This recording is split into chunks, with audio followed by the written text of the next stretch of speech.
¿Cómo nacieron los grupos institucionales de alcoholismo?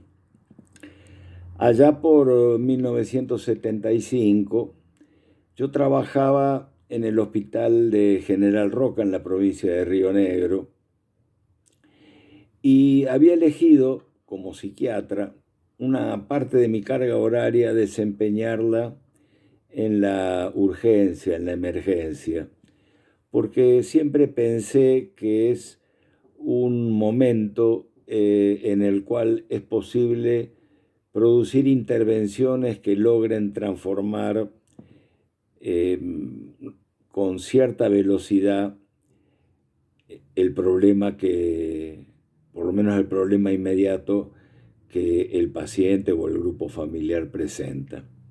¿Qué era lo que yo veía en la guardia?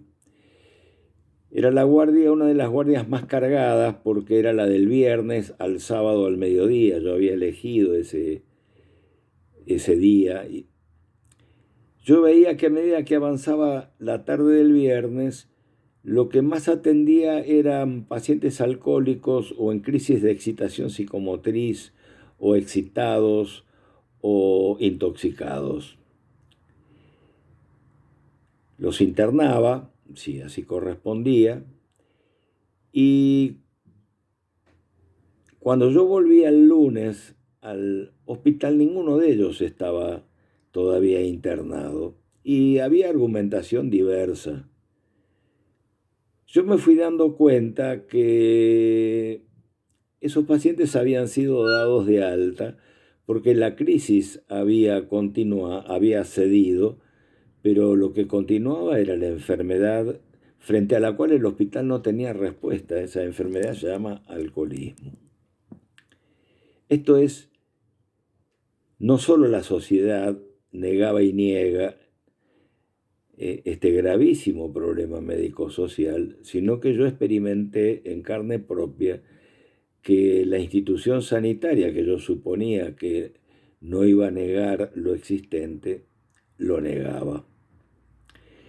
Esto fue lo que me marcó la realidad, y la realidad me marcó que esta era una patología prevalente y que implicaba al individuo y a su familia. Y ya con esto estoy enunciando lo que podría plantearse como una ruptura epistemológica, porque nosotros, los profesionales de la salud, no solo los médicos, todos los que trabajamos en salud, somos formados en un modelo que nos hace pensar que la instrumentación viene del conocimiento de los protocolos internacionales, de los papers, de las publicaciones, si son en inglés y en francés mejor. Y así es como cuando recibidos vamos a la práctica concreta, advertimos con bastante preocupación que no tenemos instrumentación. Yo aprendí o reaprendí que había que partir de la realidad, que había que partir de conocer la realidad, y que para conocer la realidad había que nadar en ella, había que, y hay que estudiarla, analizarla, ser parte de ella, ubicar cuáles son las necesidades en el campo sanitario y trazarse planes de orden práctico que con hechos transformen lo que es un sufrimiento para el pueblo. Este fue el camino original de los GIA, y esto es lo que le permite a los GIA hoy que en 6 provincias argentinas ya haya unos 70 grupos GIA que han pasado los 30 años de tarea en los hospitales públicos. Pero no es una tarea libresca, lo cual no quiere decir que los grupos no publican. Publican mucho, dan a conocer mucho, hacen videos, hacen presentaciones en congresos.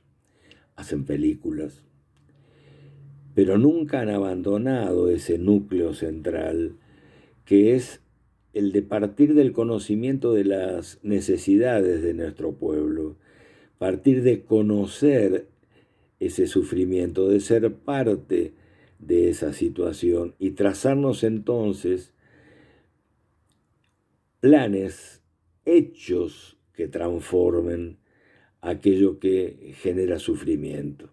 Y esto lo ratifico porque la pandemia ha vuelto a confirmar este principio como válido. En la pandemia hemos visto que cantidad de publicaciones extranjeras y particularmente de recomendaciones de los organismos internacionales como la OPS y la OMS están hechos en un escritorio para ser llevados a otro escritorio, pero los escritorios no cambian la situación del sufrimiento de los pueblos. Es el conocimiento concreto, es el detectar la necesidad. Alguien dijo por ahí que donde hay una necesidad nace un derecho. Bueno, para poder ejercer ese derecho hay que resolver esa necesidad que es el padecimiento, en este caso, de alcoholismo y adicciones. Mientras tanto, esto confirma que la realidad se transforma con acciones en un país que está lleno e inundado de palabras, y en nuestro campo está inundado de palabras. Y se siguen repitiendo y repitiendo pseudoargumentos, o en francés o en inglés, y si es de Europa y Estados Unidos más todavía. Y si se puede citar a estos organismos internacionales, que son algo así como lo es en el campo de los planes económicos el Fondo Monetario Internacional, que siempre viene a decirnos lo que tenemos que hacer, y así nos va, que por lo contrario se trata de un ejercicio concreto de soberanía sanitaria, de soberanía en el campo del conocimiento. Partir de conocer nuestra realidad, no partir de lo que a nosotros nos parece o a fulano le pareció, o partir de interpretaciones que no nos implican. Así como fracasan tantas experiencias en nuestro país. Y así es como se hacen leyes que luego son incumplibles. Los GIA han sido la ratificación del camino que en su momento hizo Domingo Cabred, del que hizo Enrique Pillon Rivière, del que hizo Ramón Carrillo. Es decir, bueno, a ver, ¿cuál es la realidad? ¿Cuál es la situación? ¿Cuál es la necesidad? Y a partir de allí, ¿cuáles son los derechos? Aquí y ahora, conmigo, bien situacional, y entender que la palabra sirve para designar lo que se hace, no para ocultar lo que no se hace. Hasta acá puedo decir un punto de ruptura, lo que se me ocurre que quizá pueda serles útil, ojalá les sea útil. Y bueno, los comprometo a que me digan cómo les va en la presentación de este trabajo que recogen y me lo cuenten. Les mando un abrazo muy fuerte.